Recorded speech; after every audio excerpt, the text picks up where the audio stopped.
Now, Representative Pete Sessions held a town hall over the weekend, and it got a little heated, especially on the issue of health care. Now, I want to show you a clip here from the Morning Dallas News, and that's a video of this town hall. Let's watch. You know what, guys? It's obvious. It's obvious to me that this is what you'll get when no member of Congress.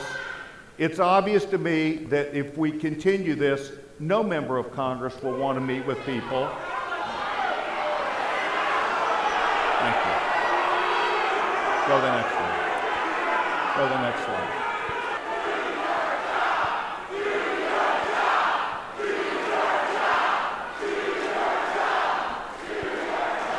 William asked, under Trump care, premiums will increase 15 to 20% in 2018-2019. Rates will continue to rise for the elderly because insurers will be allowed to charge up to 5 times as much as they can under Obamacare. Is this genocide of our elderly, or do you support the Trump cause? Trump care, excuse me. Trump care.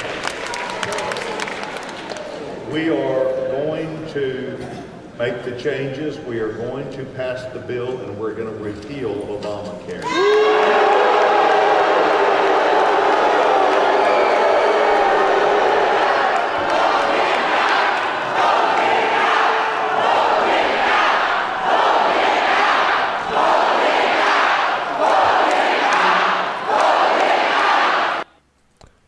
That was in Texas.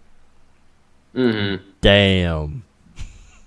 People I are not couldn't make happy. all of it out, Jeff, because we're still having some Skype issues. Yeah. But, you know, my whole thing is, when I look at stuff like this, when I see the outrage in town halls, and this was in regards to healthcare, imagine the support the Democrats could get if they full-heartedly endorse single payer right now. Yes. And they could do a moderate approach to it. They could say, look, we needed a necessary stepping, which may or may not have even been true. In fact, I don't think it is. But let's just say they sell it this way. Because of the economic impact, we needed a stepping stone to a universal system. We couldn't just go straight there. Well, we had that stepping stone. We had the Affordable Care Act, and look at how it's worked. 24 million more people have health insurance. Well, now, because we have that system in place, we can expand it to Medicaid for all. We can have a universal single-payer system. Right. We can do that now. We've made a big enough of a step. We can now make the full step and transfer everything over. They could sell that, and of course it would work. I mean, we're all, we still pay more and get less than out of the other industrialized nation. Right. And they would have an overwhelming support. 2018 would be a bloodbath if they came out for universal health care at this point. Because people are seeing through the bullshit now. They're seeing through the bullshit because they're seeing what's not working. Mm-hmm. And they're seeing the way their self-interests have been shit upon. And that they've been sold snake oil by Donald Trump. That's why, I've said this on the show so many times. Donald Trump is the best recruitment tool the left has seen in 20 years. It's too bad they're not using it. Oh, no, they're not utilizing anything. You know why? Because there is no left-wing party. We don't have that in the United States. We have a fringe right-wing party, and we have a center right-wing party. That's what we have. As far as the parties with power, at least. Right. The parties, and that's important because the system right now is set against any other third party. So you can't have a third party, you can't have a fourth party, because the system is wholly right now rigged against it. Mm-hmm. And so, but back to the town hall, right? So what's interesting about this, and there's actually another part of this that said that you don't know how to listen, right? Here's the problem with you guys, he says. You don't know how to listen. Well, wait a minute. No, Sessions, you don't know how to listen. These are your voters. These are your constituents. You're supposed to listen to them. Not they're supposed to listen to you. You're supposed to listen to them. You're supposed to represent them. That's your job. But unfortunately, these people aren't signing the checks for Pete Sessions.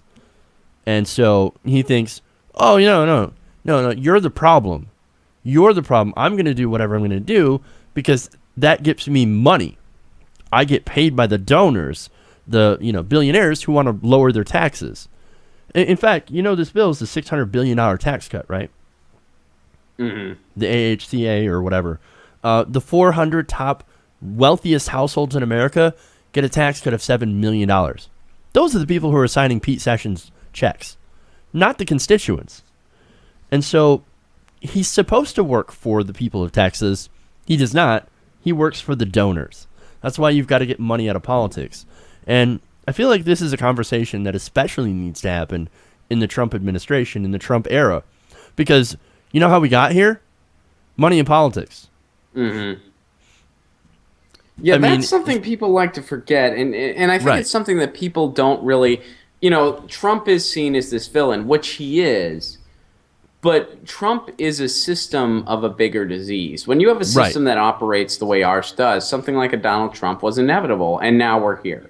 When you have unchecked lobbying, when you have money in politics, when you have elections bought and sold, when you have election cycles that go on for as long as ours do, when you have excessive nationalism, when you have still a racist society, when you have an unhealthy fascination with wealth and an unhealthy fascination with the rich and a delusion that you can join their club.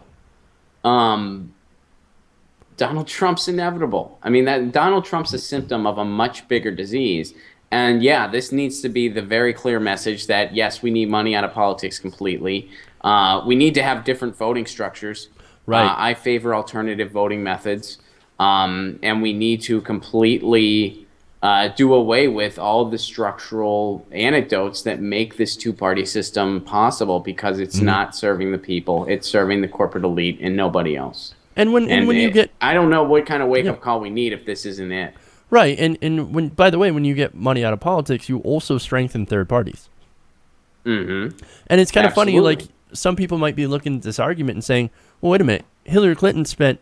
what is it, $1 billion, $2 billion on the election, and she lost. Well, you don't understand, like, that money goes to media corporations that then decide whether or not they want to cover certain things or certain politicians. So they'll cover the politicians, and the races, they get them the most money. The reason that we saw Donald Trump is because he got ratings, and ratings equal advertising dollars, which means they would rather, because it's in their financial interest, cover an empty podium of Donald Trump than a Bernie Sanders rally. That's why this is so important. That's why money in politics matters to all of this. Even though Hillary outspent Donald Trump, 2-1 in election spending, money impacts more than just ads. Money impacts the entire system. That's why it's so important. And that's why we must not forget about the corrosive role of money in politics. And that's what it comes down to. And as far as Sessions goes, as I've said before, those people, the regular people that are going to lose their health care or might lose their health care under this proposal, or whatever proposal the Republicans come out with, as they've already weakened Obamacare and they're trying to pass it more repeals through reconciliation that essentially is going to destroy the bill as a whole, so they'll let it just fail on its own if they can't get their own shit passed. Well, it's the effect of money in politics. These big money donors giving money to people like Sessions to vote, in favor of their own interests instead of the people's interests.